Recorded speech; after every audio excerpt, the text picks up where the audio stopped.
false narrative that food stamps kept Black men out of the home. Can you address Oh that my really quick? gosh. The no man in the household rule. At one point, there was this rule that if you had a man in the house, you couldn't get access to food stamps. I want to be clear, welfare programs begin with mother's pension back in the early 1900s. And guess who didn't have access to that? Black women. You would have a character test, and they would decide if you were able to get access to these services. Then when FDR comes around and broadens a bit, but nonetheless, you still have Black women getting kicked out of it. But it opens up more. And by 1968, there was a Supreme Court case that strikes down the no man in the house rule that says that if you have a man in the house, you could still get access to these benefits. But it was this idea that all these Black women were kicking their husbands out of the home because they wanted their food stamps. I don't know any woman that will kick a man out of the house, a good man out of the house, just to get access to food stamps. Not for $300. Not for $300, right? So, and it's one of these things that the likes of Byron Donalds and Tim Scott says, oh, the food stamps have just kept Black people in poverty. The majority of people, nothing wrong with food stamps. Nothing wrong with it at all. Yeah. But the majority of folks on food stamps, even per capita, happen to be white. And I'm not shaming white folks who are on food stamps. But this is not a Black issue. Welfare is not a Black issue. EBT is not a Black issue. It's a poverty issue.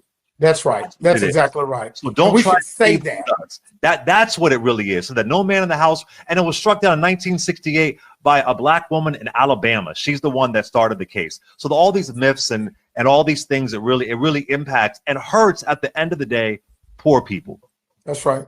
1968 is 57 years ago. That's how long this lie has persisted. Lies. But look, that's what we're going to do. There are a lot of people, and we should not lose sight of those people who are hurting tonight. And I have to mention this: federal workers. I'm a federal worker. I'm one of the 1.4 million who is going to work every day, but we're not getting paid. But we are in this fight because we know the sacrifice right now means so much, particularly if people do not have access to good, affordable, quality health care. Republicans have been trying to undo the Affordable Care Act since it was passed. They voted over 80 times. And Donald Trump gets on television the other day and says, we're going to come up with a plan. We're still waiting on the concepts of a plan. He's been talking about it for 15 years. They don't have a plan. I am convinced more and more in this country tonight, there's the party, not of Democrat and Republican, there's a party of ill will versus the people of goodwill. And the people of goodwill have just got to stay in the fight because there is no time